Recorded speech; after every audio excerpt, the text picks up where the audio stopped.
شابيتر 6 ديال لا بواط ا ميرفي كيبدا مع الإصلاحات ديال المسيت.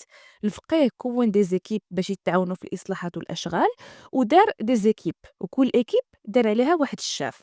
في الأول كان كلشي مشارك في التجيير ديال الحيوط ديال المسيت، يعني الدراري الصغار بحال سيدي محمد واللي كبر منهم شي شوية، ولكن ناضت الفوضى وبداو كيدابزوا بيناتهم. الفقيه فاش شاف ان الدراري كيدابزوا بيناتهم فعزل الدراري الصغار وخلى غير الدراري الكبار بوحدهم اللي يتكلفوا بالتجيير. سيدي محمد كان من الدراري الصغار، يعني انه تعفى من ديك المهمه باش انه يجير الحيط، وبقى النهار كامل ما كيدير والو.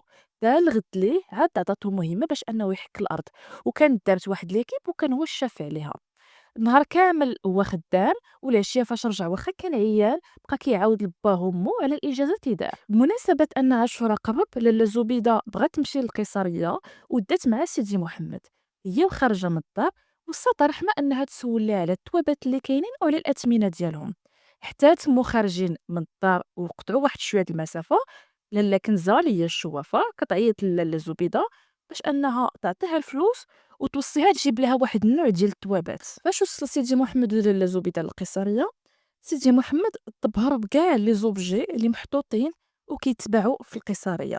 جا واحد لي زوبجي عجيبين وغريبين وعجبو المنظر. لا زبيده بقات كدور من محل لمحل حتى دخلت عند واحد السيد وبان ليها واحد الجيلي اللي عجبها وعجبته سيدي محمد، وهنا قررت انها تشريه ليه بمناسبه عاشوراء.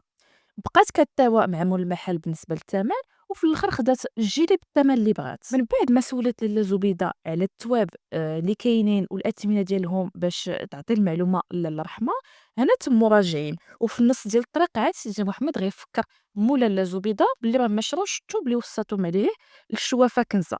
لاله زبيده دار دوميتور باش ترجع عند مول الثوب وتاخد لاله كنزه التوابات اللي وصاتهم عليها.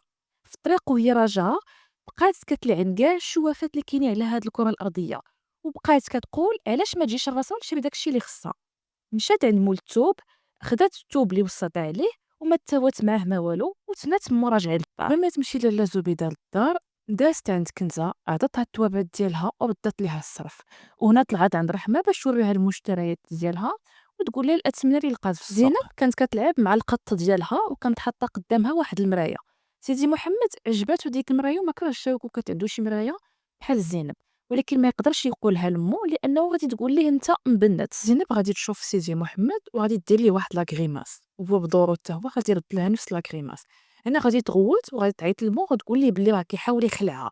هنا غادي يدابز زينب وسيدي محمد وغادي تجي لاله زبيده طار عليها الدم وغتفاقم وغادي دي ولدها. ديك العشيه بدا كيتسمع الصوت ديال واحد المراه اللي كتغني. غادي تبدا تسال لاله زبيده شكون هاد المراه، وغادي تجاوبها لاله رحمه بلي راها لاله خديجه، وبلي راه كتعرف واحد القصه عليها هي وراجلها السي عثمان. واحد النهار السي عثمان مشى للسوق باش انه يتقضى، ولكن للاسف رجع للدار بلا تقضيه بلا والو.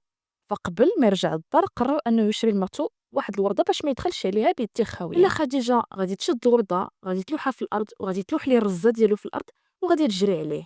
سيدي محمد غادي يبات كيحلم بهاد القصه هادي، وهنا كنكونوا سالينا شابيتر 6.